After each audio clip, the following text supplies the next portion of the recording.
Hey everyone, welcome back to Elizabeth Squared. I'm Lizzie. Hi, I'm Elizabeth. Today we're going to be talking about multiplication and division, but honestly, we're going to be really diving in deep to the mathematical teaching practices, or the MTPs as some call.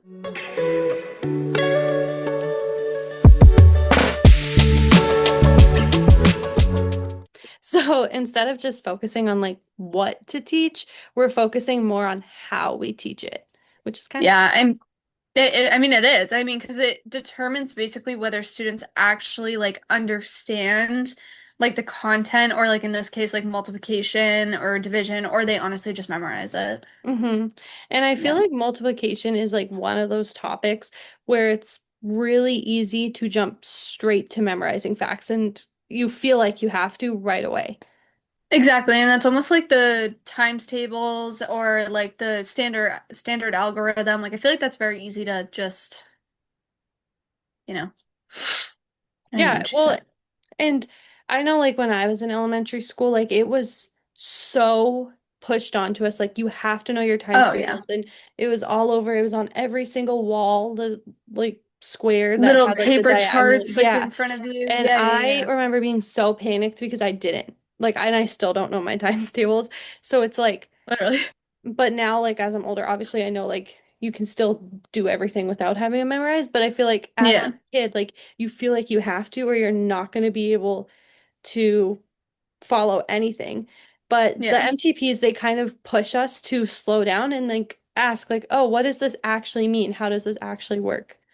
Exactly. Like I mean, you could understand like helping you understand multiplication as like equal groups, at least for the younger grades, and then more division of like as sharing or a sense of grouping in a different way than multiplication.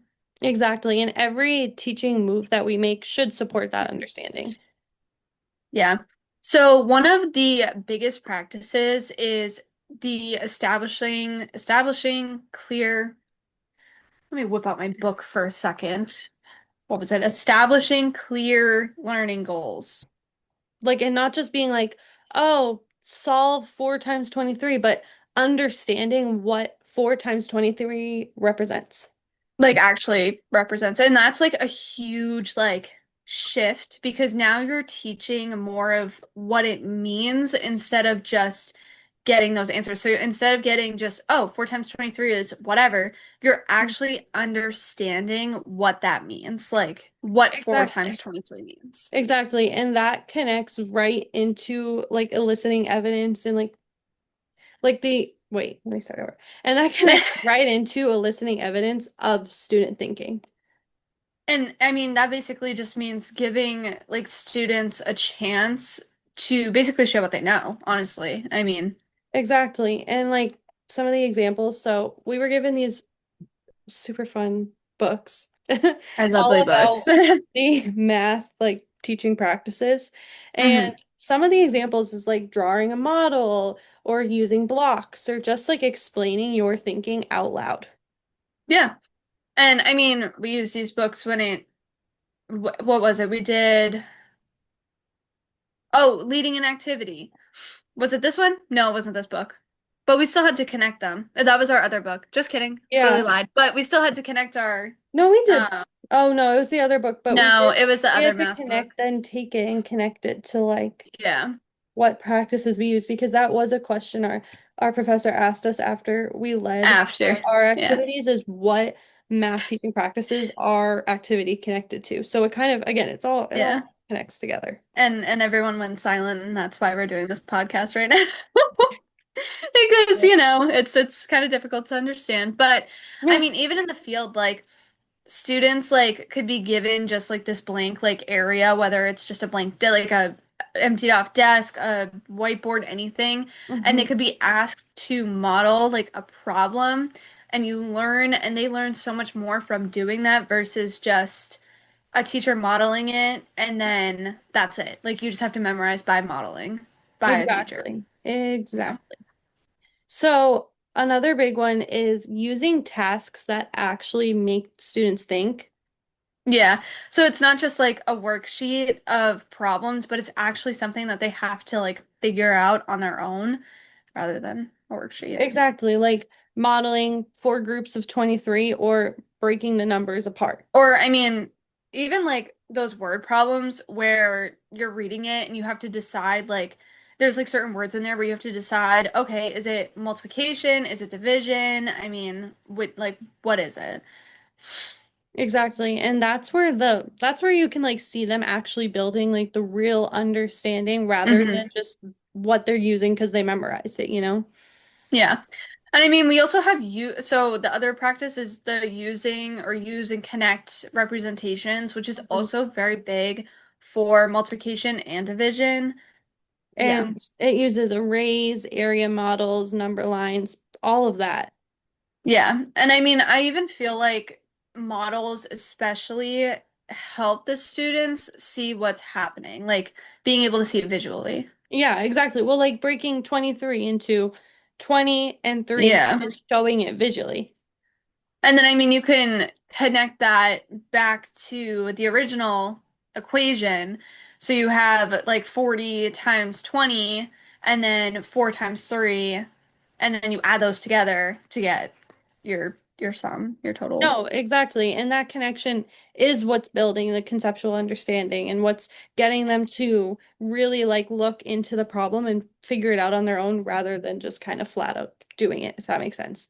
Exactly. And I mean, then it leads to building like fluency and just the conceptual understanding of everything. Like, Exactly. And you're kind of like showing them like you don't need to rush. Like it's like you can take your time, you can do it and you can figure it out. It's not, like a it, yeah, and it basically like pretty much lets the students understand first, and then when they do the procedure, it actually makes sense. Like when they do that, it actually makes sense to them. another huge part of the MTPs is posing purposeful questions. Exactly. I mean, instead of like just asking for the answers, you can ask things like, "Oh, why does that work?" or "Why does this strategy work?" And honestly, today when I was in pre-practicum, the teacher was like explaining a whole new like thing. But the students were able to use two different strategies. Well, they could use any strategy they want, Mhm. but a lot of kids did either drawing out the actual like addition problem, like with tens and ones, or they were able to break it up kind of just like what we talked about, how we would do like 20 and 4 or like 4 and Yeah. 3. Like they were able to break that up.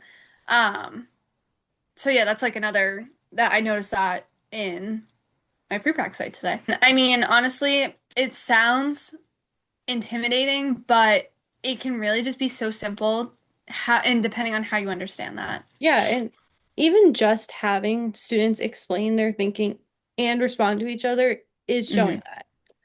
Exactly. And I mean, the like peer-to-peer classmate like conversation, like the turn and talks or whatever, anything like that is where a lot of that learning actually happens. Hmm. I feel like too, like the students are exactly, you're right. And the students are going to feel more comfortable talking to each other and listening to how they're Definitely. talking to each other and like interpreting it is going to Yeah. tell you so much more than just standing at the front and like asking them questions and, having them answer them. The hardest practices is definitely productive struggle, in my opinion. Yeah. I mean, honestly, you're not wrong because it almost feels like we should be jumping in and like helping right away, Hmm. like immediately Yeah, for because those students. you feel that watching them struggle, but giving Well, yeah, I students mean, like I don't want to be like, like, oh, I see that you're struggling. I'm going to choose not to help, but giving students that time to think is like super, super important. exactly. And I mean, even if it's just waiting a few extra seconds, like, or even encouraging them to try like a different strategy can be very, very like important and very beneficial to them. I mean, Yeah. I see that all the time when I'm out in the field, like all the time. I literally watch the teacher sit there and she'll watch them do what they're doing, and then she'll step in when it comes to a certain point where you can tell Hmm. that person, like that student's very, like really struggling. Yeah. But I mean, Yeah. And that's how they build problem solving skills and oh yeah, confidence all at the same exactly. time. Is trying to figure Exactly. out on their own. Yeah. What was that last one? What was the last one? No. Well, the other big one is using or use of evidence of student thinking. So not just checking if like the answers are right, but looking at how the student got there. Yeah, I mean, if the student's breaking apart like numbers, I mean, that just shows the understanding of place value, And like if just they're, right then and yeah, there. yes. And like if they're struggling, like that tells you what needs to be retaught, you know? So like once you see their understanding and you see what Hmm. they're struggling with and what they're not, like you can tell what you might need to do better as a teacher, if that makes sense. Like you know what Exactly. you need to be kind of spending more time on. Exactly. And then after that, honestly, just go back and adjust like your instruction based off that, like based on how that student's doing, how your class is doing, just Mhm. what like base it off of however you feel you need to do that and change it as needed. Yeah. And when you look at all of these practices together, they really Mhm. change how we teach multiplication and division. Yeah. I mean, it becomes less about like memorizing, kind of what I feel like I had to do when I was in like the younger grades, and Hmm. more about like understanding, Yeah. which I mean, I can see a difference between then, like when I was in school, elementary school, and now when I go into elementary schools, how different it's like become. Yeah. So it's more about that, Yeah. the Well, students understanding. are now like really, like, I feel like teachers are really enforcing that students are using their models, really Yeah. talking through their thinking and making sure the students understanding what they're doing while they're doing it and making those connections. Exactly. And I mean, honestly, all of this carries over into division. Like, I know we didn't really necessarily talk too much about that, but I mean, it carries on to division. And I mean, they're honestly so connected as is, like multiplication and division. So it just carries on. So, pretty much overall, the mathematical teaching practices are basically about making math make sense, pretty much, is how Exactly. you say that. Yeah. Exactly. And you're almost having them focus more on not just getting the correct answer, like not Hmm. just doing it really quick and getting an answer, but understanding Yeah. why it works, why they're doing that, why they got this answer. Exactly. And I feel like that's a very, very important when it comes to like multiplication and division. And I mean, it's important when it comes to Mhm. anything really, but with multiplication and division, like it's such a core like thing to have. So it's very important for students to be able to like, or teachers honestly, to be able to do how they do it, how these practices work. Yeah, exactly. So that's all we have for our podcast today. Yes, that's Um, it. and I think this is our last one, so maybe I we'll think see you so. another semester. Another semester.